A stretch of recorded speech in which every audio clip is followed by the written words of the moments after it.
Tonight, closer than ever to a truce, but will Israel and Hamas actually agree to a ceasefire?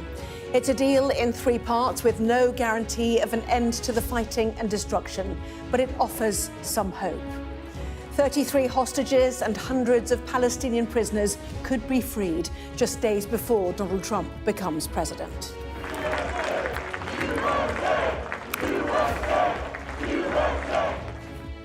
As in Washington, the president-elect's pick for defense secretary tells senators that he's not perfect and dismisses allegations against him as a smear campaign.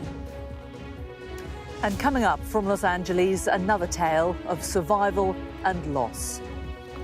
So that's it. It's just, that's it, nothing. Okay? Oh, my God. We'll show you the moment an elderly homeowner sees her house in ruins for the first time and recalls the minutes before she flagged down Sky News cameras when she feared she'd die. And later in the programme, emaciated and dehydrated, the illegal miners still trapped underground in South Africa's deepest gold mine. That's all coming up on The World with me, Anna Botting. Hello, good evening. It is the language we've come to expect in the final days and hours before a ceasefire is announced. Both sides are closer than they've ever been before. A deal is on the brink. We've, of course, been here before, but there's something different this time. In 6 days, Joe Biden will hand over power to Donald Trump. Both men want the same thing, but for different reasons. They want to see hostages walk free and Israel's bombardment paused before the inauguration on January the 20th. But that's only stage one of any agreement before real negotiations begin for Israel's total withdrawal from the Gaza Strip. So how will Gaza be rebuilt and who will lead the more than 2 million people who still live there? In a moment, we'll hear the hopes for peace from a doctor inside Gaza, and I'll speak to an Israeli man who's praying his grandfather will be freed. But let's get started with this report from our Middle East correspondent, Alistair Bunkle.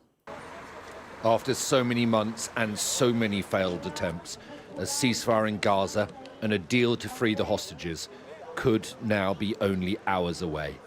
Hostage supporters gathered outside the Prime Minister's office in Jerusalem today as some of the families met with Benjamin Netanyahu to be briefed on the latest. He will be tested upon action and not words.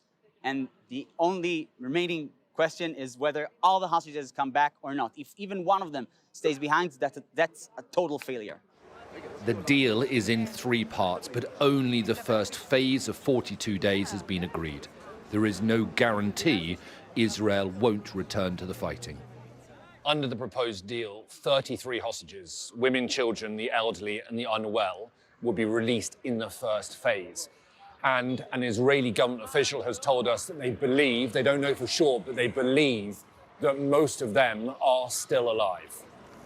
But until it is signed and officially confirmed, the negotiators are remaining cautious. We do believe that we are at the final stages, but obviously until there is an announcement, there will be no announcement. And therefore, we shouldn't be overexcited about what's happening right now.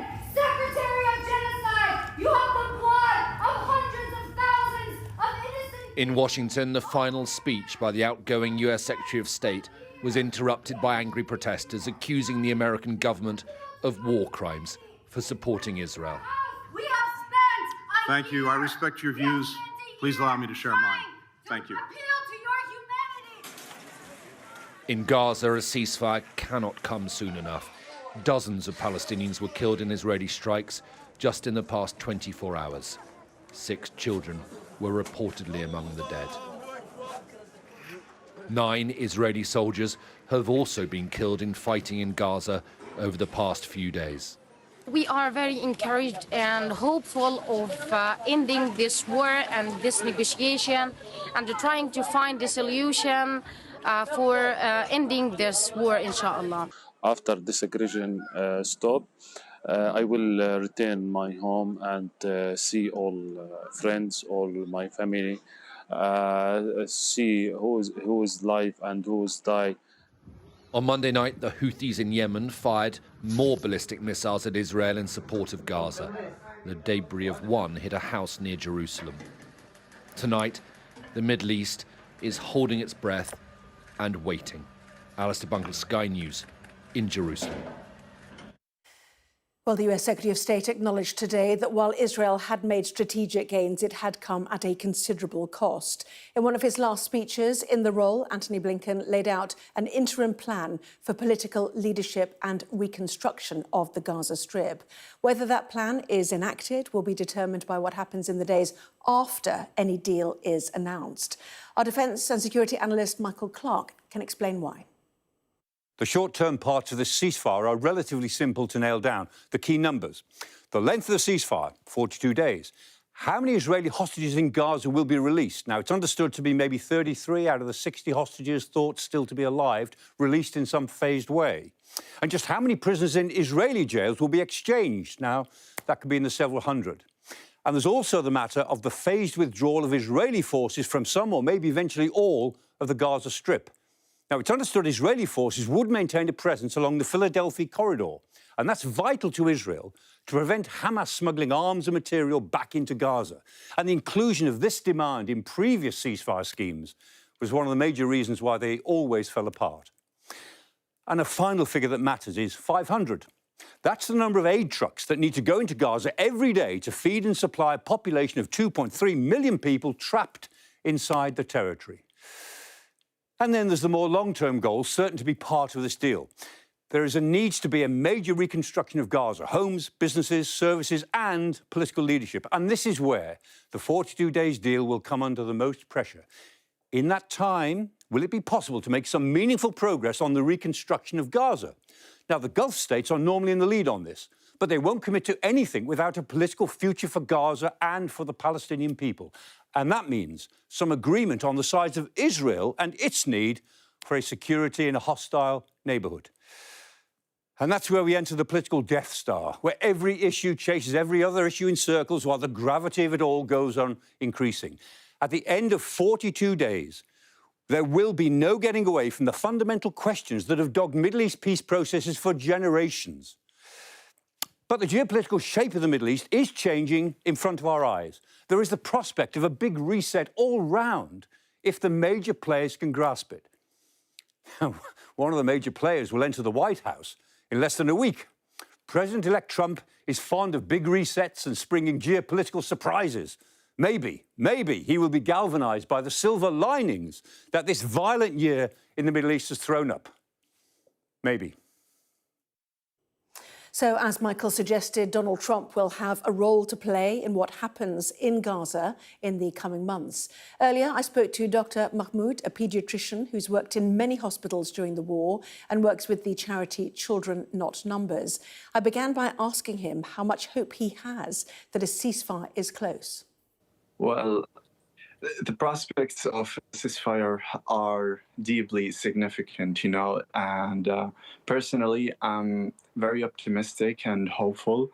And no matter how difficult it may seem, but everyone here needs it. And it's not just about ending the violence. It's about creating a space where we can start over and rebuild. And explain, you've worked in multiple hospitals, I know. How difficult is it for you right now to treat people? Do you have power? Do you have medicines? Do you have the staff needed to help the youngsters that you're trying to help? Yeah. The current health situation, extremely dire. Children and adults are facing huge malnutrition. Children have frozen to death, I see, like most of the time, because of the harsh winter, because they lack the basic winter protection, lack of diagnostic capability, no dialysis, and no organ transplantation capability. Children are going through mental destruction. And for the parents who come in with their children, the suffering and the pain that you have seen, when you look back in the future, how will you describe this period? Well, this period is is beyond any imagination. I mean, we are in a level now that we can't imagine just having a ceasefire. We can't imagine that back to our lives again, because we are now mentally traumatized in a level that anyone we will see in the future, we will tell them what happened and what we faced and the difficulties we went through, because it was very challenging to live all these months. Is there one child you remember over the last 15 months, you know, one family that you have treated that will always stay in your mind? There is one child I can't forget when bombing happened back to Rafah, and the family came with his uncle, and I found out from my colleague friend that his parents are dead. So I was treating him just like making sure he is vitally stable, and he was like shouting, my parents, and you know, I'm gonna be honest with you, I had to lie to him at this point that your parents are alive, but they weren't. And I couldn't imagine like how this will continue his life. This situation, I can never forget the whole of my life. And why are children freezing to death? You know, why are people so hungry?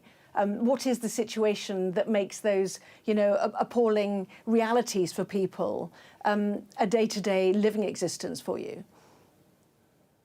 Well, children have frozen to death because they don't have the basic winter protection. I mean, I see every day hundred of cases of children that they coming with a chest infection because they don't have the basic winter protection.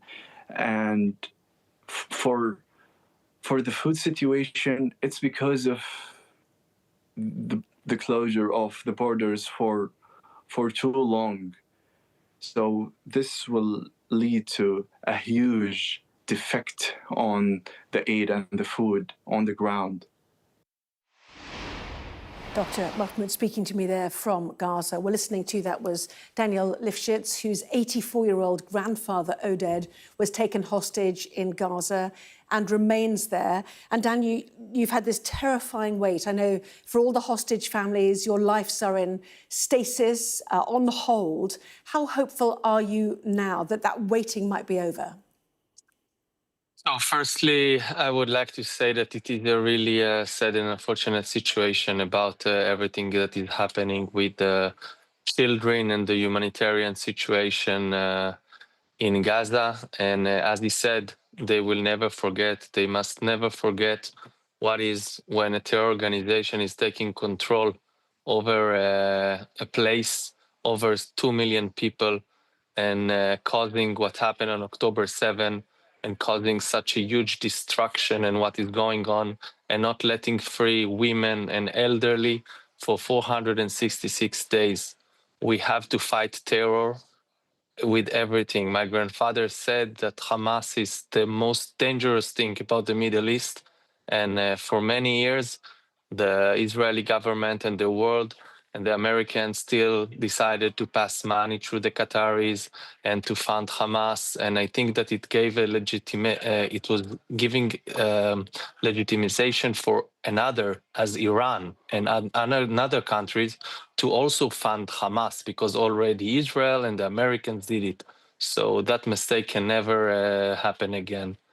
That's the first, and I really hope that the ceasefire will start and we will have a stop with the humanitarian situation, and there will be a lot of humanitarian aid into Gaza that on that moment, when a ceasefire starts, must be getting to the hostages as well. It's very important that the international community will call that the humanitarian aid that going into Gaza, that will go during a ceasefire, we will make sure to ensure by videos or by the Red Cross or whatever, that our hostages, our live hostages, will get medicine and food and everything they need. Yes, because there is a list, isn't there, circulating, 33 names, I think, now on it, children, women, including some female soldiers, people over 50, those who are wounded or injured. And your grandfather's name is on that list. So how do you feel about that prospect? First of all, it's a very, very stressful time, very stressful situation. But, I welcome it with bless and love, and because it's better than being in the darkness of nothing going on and that we don't know when we will be able to see our beloved one. Now we have a feeling that it's closer than ever. In my personal situation, then that my grandfather, I don't know if he's alive. I don't know if he's not alive. The last indication of live sign was around last November 2023. So it's more than a year that we don't know anything about an 84-year-old great-grandfather who fought all his life for peace, for coexistence, for the rights of the Palestinians. I feel we speak about peace, but now peace is really held in a tunnel and waiting to be released. That's what I'm feeling. And I really hope that my grandfather will come back to us alive, to his cactus garden, to my grandmother after 64 years of marriage, that it will not end like that when she's on her stomach, being rolled in a carpet, being kidnapped on a motorbike, looking back and seeing him on the ground, unconscious and wounded. I mean, who needs to end his life like that?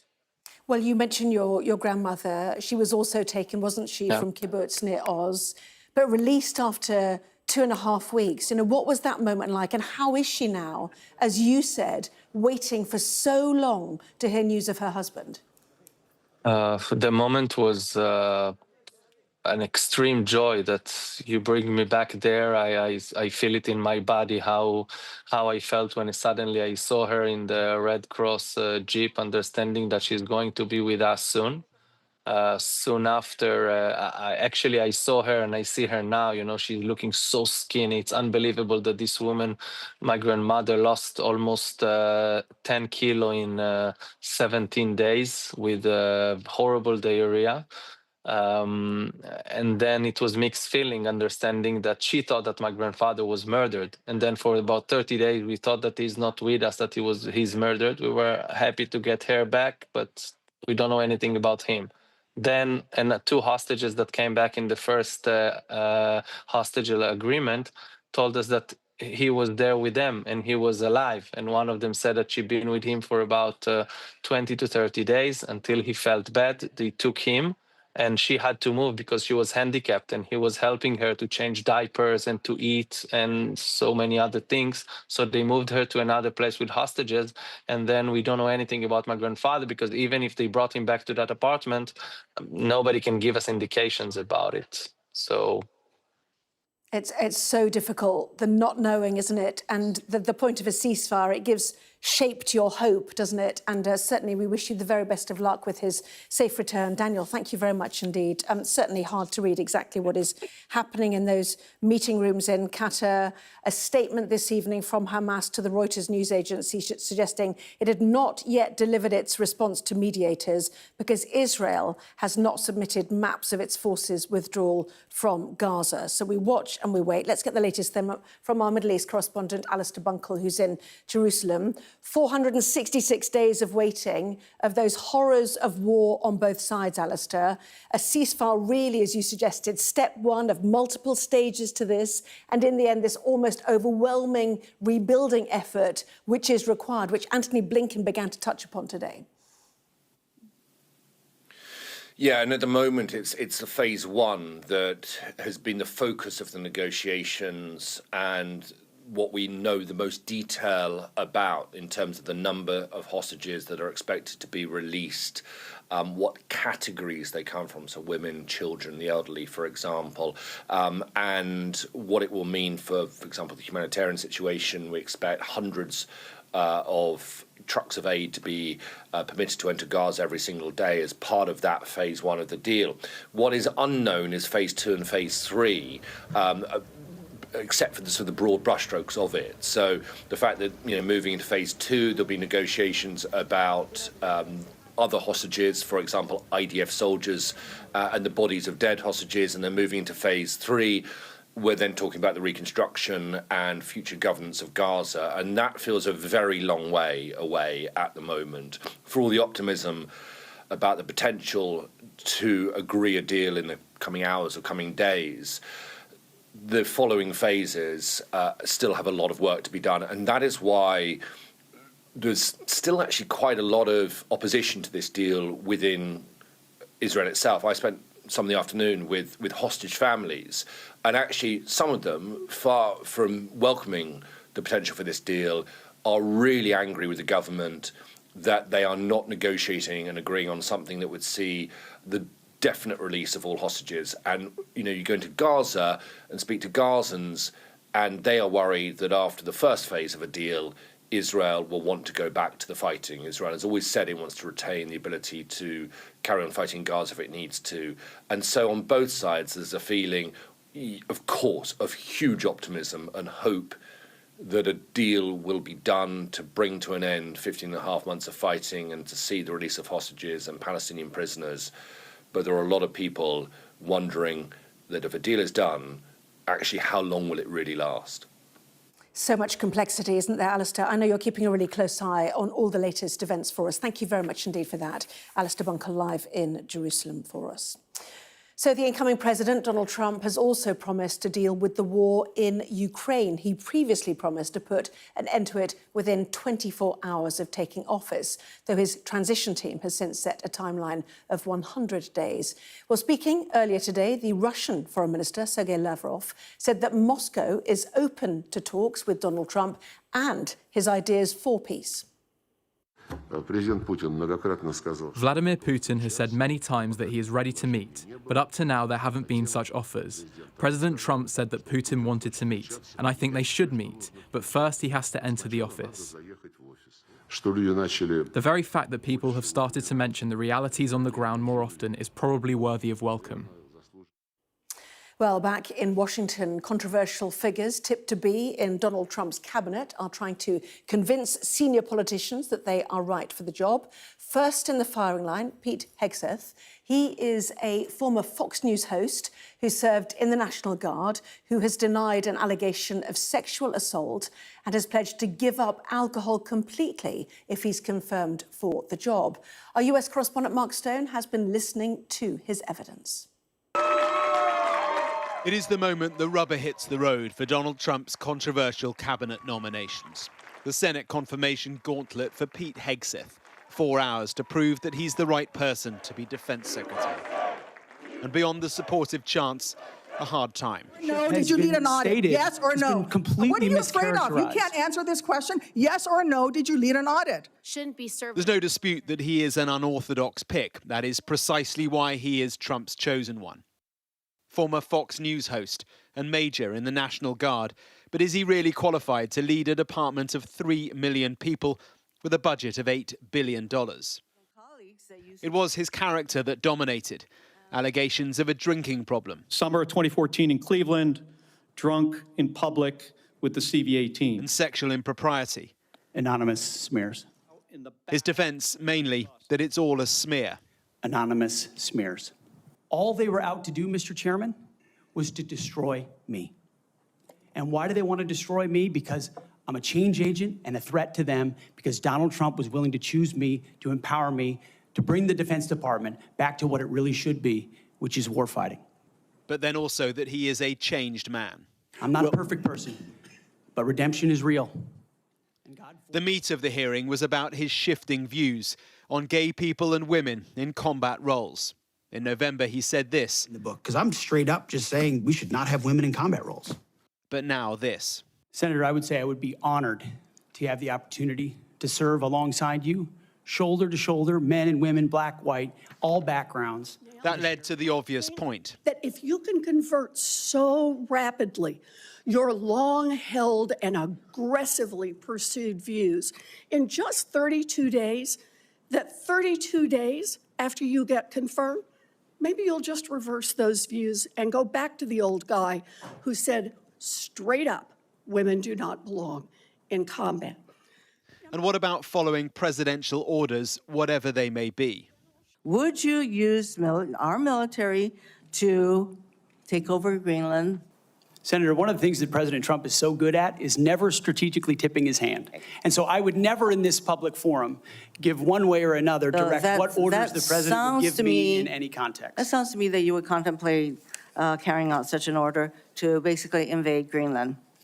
Despite the real concerns many here have, the electoral arithmetic here is on his side. I also want to thank you for your clarity in articulating the vision you have for the Department of Defense in restoring an ethos, a warrior ethos, which is in stark contrast to the ethos we've seen the last 4 years, which is of weakness and wokeness.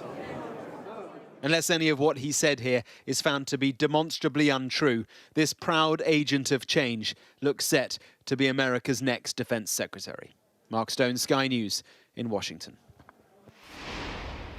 Let's take you straight to South Korea, to breaking news there, where police have surrounded the impeached president's home.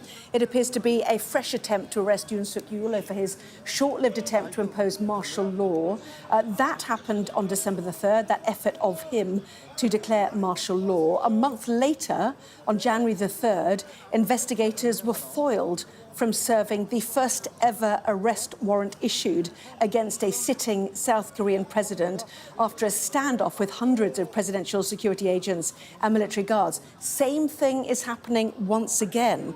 Video footage showing vehicles from the investigating authorities in front of Yoon's hillside villa in Seoul, the capital, where he's been holed up for weeks. Some 6,500 supporters of Yoon gathered at the residence, and some ruling party politicians too, forming a human chain to block the execution of that arrest warrant, according to the Yonhap news agency. Let's get the very latest then, shall we, from our Asia correspondent, Nicole Johnston. You know, take two more efforts to execute this arrest warrant, Nicole, not proving successful again by the look of it. Well, not yet, but it's early hours. All of this taking place very early in the morning in South Korea. Dramatic developments and incredible pictures are coming out of the chaos on the scene there. As you said, thousands of supporters of the former president, Yoon Suk-yeol, are gathered outside of his residential home, showing their support, attempting to block this attempt to execute the arrest warrant by the police and by security services. But the former president also has the support of his own security services. And that is the big concern there, that this could descend into some kind of conflict on the streets with both sides facing off against each other. We're already starting to see scuffles and skirmishes break out. We know that there are riot police there as well to get involved if things do start to get under control, out of control, that is. We've also just heard reports that those police and investigators are trying to enter through a variety of different entrances, but it really is a standoff right now, and we'll have to wait and see how it develops. As you said, all of this goes to show the great deal of uncertainty that is still gripping South Korea at the moment. Ever since the former president attempted to impose martial law, it only lasted a few hours, but now South Korea is still in a very difficult situation, potentially for months to come. Yes, it's been incredibly destabilising, hasn't it? Nicole, thank you very much indeed. The Corruption Investigation Office secured a reissued warrant on January the 7th for his arrest. The head of that organisation has said authorities would do whatever it takes to bring Yoon into custody. So we'll certainly watch those pictures in the hours ahead. Well, you're watching The World with me, Anna Botting. Still to come, we are in Mozambique, a country bracing for more violence as the incoming president prepares to be sworn in. And next, we catch up with an elderly woman who flagged down our camera as California's wildfires burned towards her home.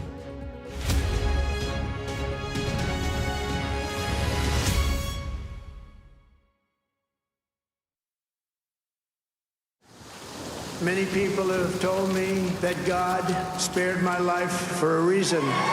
President for a second time. That reason being to save our country, he said. A remarkable moment, isn't it? Another chance, another 4 years. The question is, what does he do with those 4 years? Watch the inauguration of Donald Trump as he becomes president for the second time. So help me God. Congratulations, Mr. President. The full story, first on Sky News.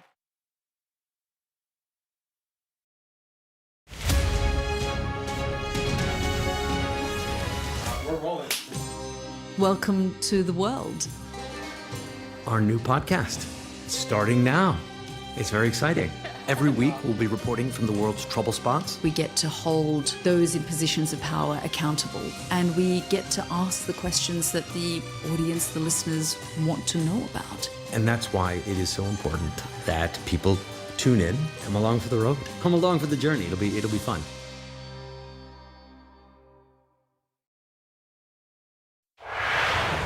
Many people have told me that God spared my life for a reason.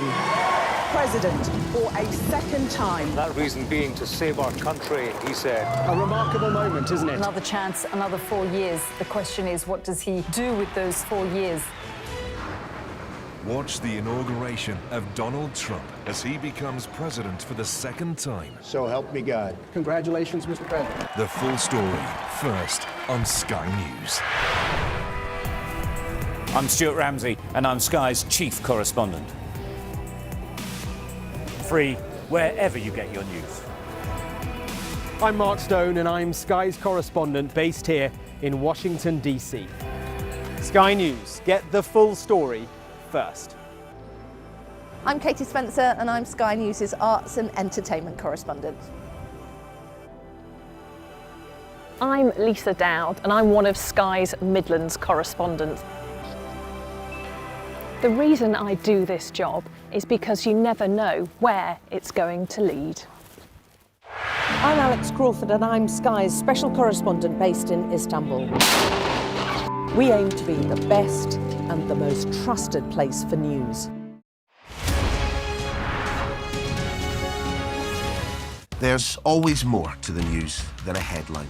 We want to discover, to delve a little deeper, to find out what's really going on. Explanation, analysis, the people at the heart of every story. I'm Neil Patterson, and this is the Sky News Daily Podcast. So, by the end, we'll hopefully all understand what's going on in the world just that little better. Available wherever you get your podcasts. We've got your Sunday mornings covered. From the front page and the sounds of the streets to the voices of the people who make the major calls and big picture politics beyond Westminster. We'll put you at the heart of our story. A new start to Sunday. I'm ready. Are you? Join me, Trevor Phillips, Sunday mornings on Sky News. Weeknights on Sky News. This is your chance. Tell people. Welcome to the Politics Hub. Our police force has apologised. If you want to find out about Grimsby, you come to the docks. I'm live in Jerusalem. Are you not concerned that that could lead to all-out war? Hello there, good evening. There are fears of an upsurge in violence. What's at stake here? You are watching the press preview, a first look at the front pages as they arrive. Hello, I'm Jane Secker in Los Angeles, where a beefed-up firefighting force has been deployed in areas around the city. Strong winds are threatening to fan the wildfires into more neighbourhoods, potentially compounding a disaster that's already destroyed thousands of homes and killed at least 24 people. You may remember that when the fires first started, our LA correspondent Martha Kellner spoke to 84-year-old Liz Lerner as she was trying to flee her home. Well, today, Martha tracked her down to find out what happened next. This is Pacific Palisades, exactly a week ago. What will become the most destructive wildfire in this state's history has just begun. The flames are raging right towards Mount Holyoke Avenue. You're on your own? Yeah, I don't drive. That's where my team and I are flagged down by a woman at the end of a driveway. I have no relatives. This is 84-year-old Liz Lerner. Has anyone come to try and help you evacuate, No. Mum? No. OK. We'll try and find someone for you. Will you? Yeah. I'll just have a bag of medicine and that's all I need. Hi. It's so good to see you. Liz is now in hospital. She wants to tell the story of what happened next. I thought that I would die right there on the sidewalk. That was the end of my little life. Yeah, I really thought that's it. There's nobody coming by here. There's no people. I'll just be, a skeleton they find. Liz evacuated with one of the last remaining neighbours who hadn't yet fled. You ran after the car, and you made him stop, which fortunately he did. He was kind enough to stop. And as we drove through the windy streets to get out, it was grayer and blacker and darker. I felt great heaviness pushing on my chest at that time. And I'm trying to calm myself down, but I'm just really going after air.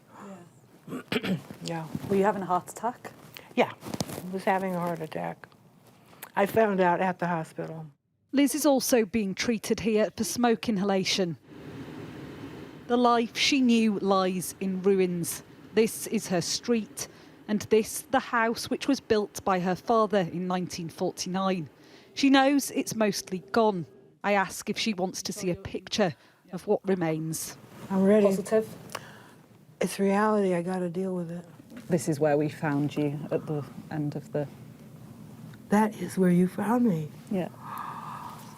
Of course, the big chimney. My gate is there. Yeah, your gate is still I there. made that gate. I know, yeah. I designed it. I want that. Yeah. Liz's daughter died 10 years ago. Finger painting she did as a child, now dust. I lost all of those. All the stories she wrote. The birthday cards with the scribbles on them. You know, those normal things. That's the worst of it. Because of the wildfire risk, Liz says her home insurance was cancelled several years ago. I have no insurance. Wow. Absolutely none. And no documents, and no checks, and no credit cards, and nothing. The only thing I have is the phone you saved. That's it. She'll be discharged into a retirement home, a life forever altered. And for Liz, rebuilding Pacific Palisades will take too long. Well, earlier, I spoke to a local man here, Joel Pollock. Now, his home is still standing, despite all of his neighbours have gone. Most of the rest of the neighbourhood is gone, and its school as well. In my son's class of 23, which is fairly standard for a Los Angeles public school, 23 students, only 2 still have homes, my son and one other boy, and the others do not have homes anymore. How are they going to rebuild that? How are they going to manage to keep those kids together? Right now, they're moving to an alternate site a few miles away, so the children will be together. They desperately want to be together. They've been connecting on Zoom for the past few days. Even though all of them hate school on Zoom, it's been wonderful to see them connect to one another, and they'll finally be able to see one another in person. It does feel like we're moving into a new phase of this disaster. The high winds that were predicted overnight haven't been as fierce as it's thought they would be. They could still pick up in the next few hours, but it does seem to have calmed down somewhat. There's been a lot of damping down by firefighters over the last week to try to prevent those embers burning up again. And now here in Pacific Palisades, we're hearing a lot of bulldozers. We're seeing concrete cutters come in. And in the last few minutes, we've seen urban search and rescue with dogs searching for human remains not far from where we are. So there are still 13 people missing, which it's feared could add to the number of dead considerably. I'll hand you back, though, to Anna now for the rest of the day's news. Jane Secker updating us there from Los Angeles. Jane, thank you. Well, let's focus now on another inauguration due to take place tomorrow in Mozambique. The country in the southeast of Africa has been experiencing escalating unrest since their elections back in October. Well, results gave Daniel Chapo from the Frelimo party the presidency by a landslide. But the opposition leader, who came out of a self-imposed exile a few days ago, claims the election was rigged, with the president-elect set to be sworn in and an increasingly frustrated opposition taking to the streets. Our Africa correspondent Israel has been speaking to people in Maputo. A frantic, frequent occurrence. Live ammunition and tear gas fired at young Mozambican men. Oh, it's just tear gas. Tear gas, yeah. As they take on the state that's ruled longer than they've been alive. Hold on. Where's Rafa? Okay. Their mothers are tired too. We're dying because of this, she says. They're throwing it in our homes morning and night. One government, 50 years, one government. No, my friend, man. I'm tired. The guys behind him guard the barricade. If you go down this road, they tell him, your car will burn.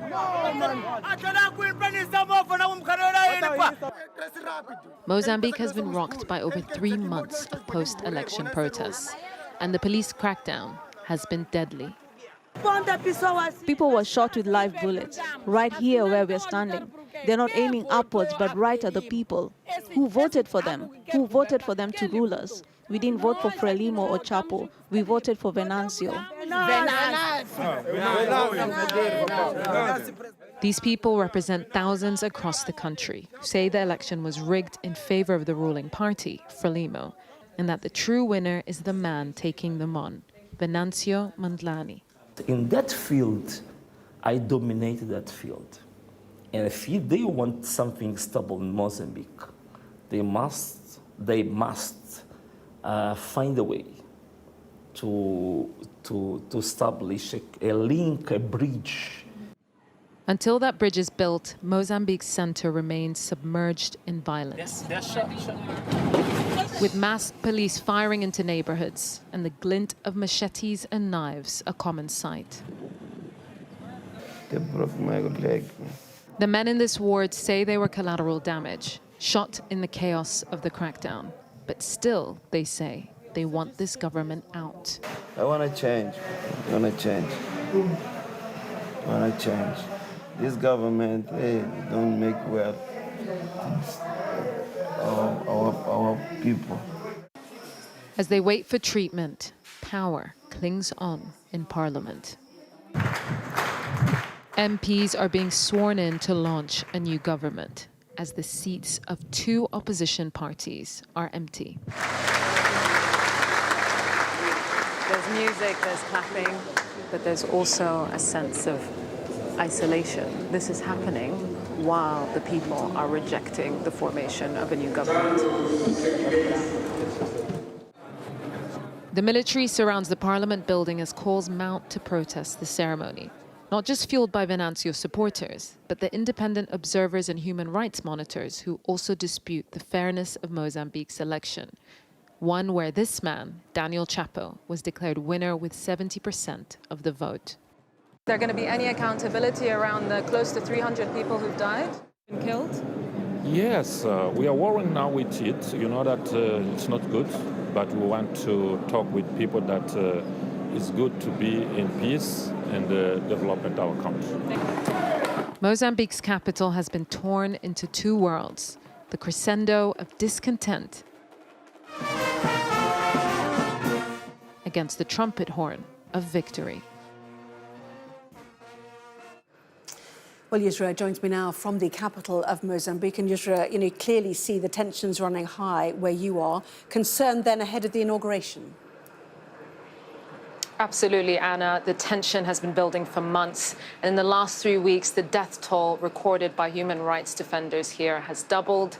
You can feel the state holding on, trying to intimidate, especially young men in the outskirts of the capital, Maputo, young men who are making their discontent very clear, speaking very loudly, airing grievances that have been building over recent years towards Frelimo, 50 years in power, more than many of them have been alive, but have found an outlet through Venancio Mondlane, feel like he will be the one to platform their issues. Now, Mozambique is a tourist country. It's a tourism hotspot. It's beautiful, but it's also been ravaged by an Islamic State insurgency in the north, by deadly cyclones. It's also one of the world's most mineral-rich, gas-rich countries, but has suffered from a lack of development, and a lot of people blame that on Frelimo.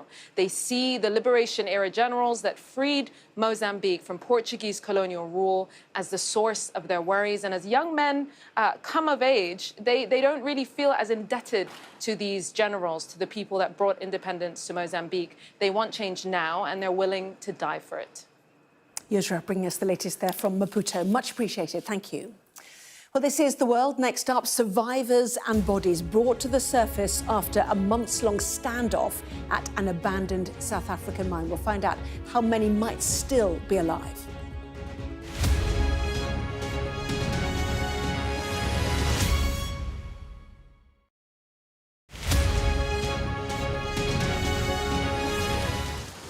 Many people have told me that God spared my life for a reason.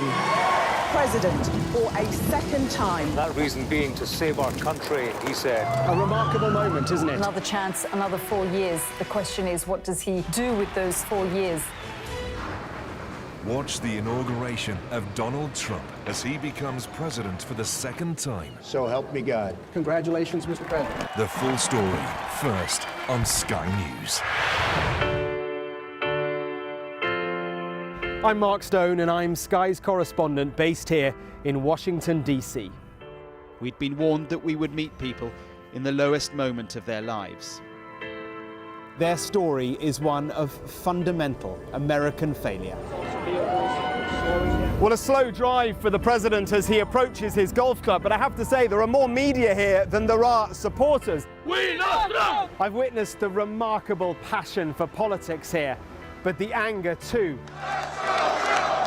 This is just the audience that Joe Biden wanted. Is this the moment to reform gun laws? You know, it's easy to go to politics. But it's important, it's at the heart of the issue. For all the talk of a toned-down, humbled Trump, yes, maybe there was just a little less rhetoric, a little less divisiveness, but in the end it was the same rhythm, the same speech, the same man. All them people that died in Russia and Ukraine, they'd still be alive today if Donald Trump was the president. If it was my wish, have a businessman that's strong like Trump, but maybe just doesn't say as much, you know? We are under Israeli military restrictions in terms of some of the things that we can film, but it's important to be in there. What we've been allowed to see over here is a humanitarian corridor, free wherever you get your news. A young American medical student is making remarkable things happen. I've seen a lot of difficult things, and honestly, it breaks my heart. These children don't deserve that. I don't think there's a single Arab I know who isn't seriously disturbed by what's going on. And so they gathered for this wonder of nature. I'm very excited right now. This is an extraordinary moment beyond anything I could have expected. Sky News, get the full story first. There's always more to the news than a headline. We want to discover, to delve a little deeper, to find out what's really going on. Explanation, analysis, the people at the heart of every story. I'm Neil Patterson, and this is the Sky News Daily Podcast. So, by the end, we'll hopefully all understand what's going on in the world just that little better. Available wherever you get your podcasts. We've got your Sunday mornings covered. From the front page and the sounds of the streets to the voices of the people who make the major calls and big picture politics beyond Westminster. We'll put you at the heart of our story. A new start to Sunday. I'm ready. Are you? Join me, Trevor Phillips, Sunday mornings on Sky News. Welcome back. Let's focus now on a small town called Stilfontein. It is 90 miles southwest of Johannesburg, and since August, police there have laid siege to one of South Africa's deepest gold mines as part of a crackdown on illegal mining. Rescue groups have now started to bring survivors above ground, but it's not known how many people, dead or alive, still remain below. Here's our international correspondent, John Sparks. A makeshift crane hauls the dead and the living from deep within the earth, part of a desperate attempt to rescue miners stuck underground. The operation has taken months to materialize, and many have perished. Here, rescue workers place dead bodies in bags of blue plastic. The mine at Stilfontein was decommissioned years ago, but illegal miners called Zama-Zamas still work these tunnels, and there may be more than 500 trapped below. Several dozen have been rescued by the makeshift crane, these men taken away by the police in handcuffs. Some look desperately weak and dehydrated. Reality is that completely emaciated, completely dehydrated, in a very dire state physically. A smartphone with these images, obtained by a civil rights group, also reached the surface, and we can see multiple bodies wrapped in plastic. Activists say at least 100 are dead. This calamity is some months in the making. The authorities launched an operation in November to try to force the Zama-Zamas out, cutting off supplies of food and water. That's a decision that will now come under intense scrutiny. John Sparks, Sky News. Well, let's speak now to Sabeli Mnguni from a human rights group advocating for the miners and their families. Sabeli, this is really extraordinary, isn't it? What is the latest then? How many miners do you think are still trapped down there, and how many might still be alive? Yeah, good evening, and good evening to the viewers around the world. So yes, in terms of those who are still alive underground, it is reported that there are 300 plus. So we can say there are less than 400 in terms of having a number. So we can't have a specific number because now how the mine it is underground, or a shaft it is underground, it has many levels. Those who are not privy to a mine, they can picture it as a building of flats, where you've got first floor, second floor, third floor, and fifth floor, go up like that. So in other levels, there are those who are said to be still there. They've been called to come closer to where they will be able to climb the cage. So hence we are estimating that at the moment we are sitting at under 400. So in terms of the retrievals that we are able to retrieve today, starting from yesterday. Yesterday on Monday we retrieved 26. Today we retrieved 107. So when you put those numbers together, we are sitting at 133 that we retrieved. We are still alive. Then we retrieved 60 bodies so far. So yes, we are in terms of bodies. It is said also, since we were able to retrieve 60, we are sitting with less than 100 of bodies, but more than 50, between 50 and 80 bodies that we need to retrieve. So according to the rescue operation and the volunteers that they've been assisting those who are underground to climb the cage, they are saying that it will take us at least 4 loads to retrieve all bodies. Then it will take us at least another 3 days to retrieve those who are still alive. So tomorrow we are expected to retrieve everybody. Sabela, we don't have very long. Do you mind? I've got lots of questions to ask you about this because it's so extraordinary to see this. I know it was your organisation that received that footage from deep underground, showing all those bodies wrapped, lying there in plastic. Just remind us why they are stuck, specifically why they were stuck down below. Okay, so where they are, remember, this is a disused mine. It's a derelict mine. It's a mine that it's no longer operational. So they went in underground using a roping system. So when the government's operations came in that is trying to combat illegal mining, they removed that system.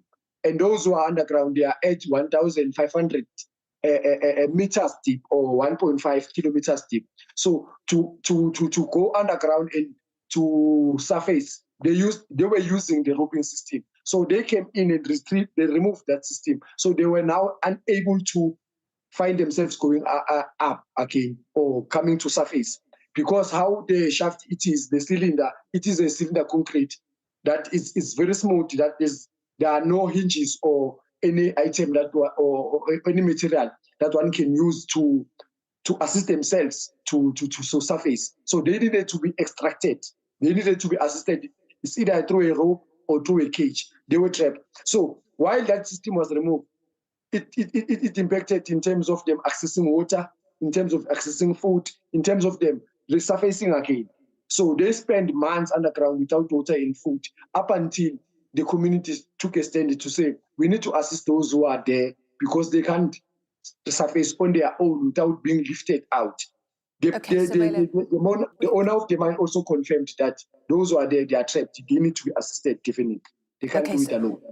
No, I mean, no means of getting themselves to safety. We'll watch this very closely. Thank you very much indeed for bringing us up to date on that, Sibeli. Thank you very much indeed. Well, hopes in Gaza and Israel tonight, obviously, that a ceasefire deal will be announced within the coming hours, possibly. We will, of course, bring you all the developments from the region. Let's take you back, though, now to those live pictures from South Korea, where police have surrounded the home of the impeached president. It is a fresh attempt to arrest Yoon Suk-yeol after his attempt to impose martial law in January. Thousands of his supporters, though, are once again trying to prevent that from happening. Keep you abreast of the latest developments also in South Korea. I'll be back, though, next with Sky News at 10, the very latest on the minister, Chilip Sadiq, who has resigned. Back, of course, with more in a few minutes' time. 이제 우리가 합시다. 이제 대한민국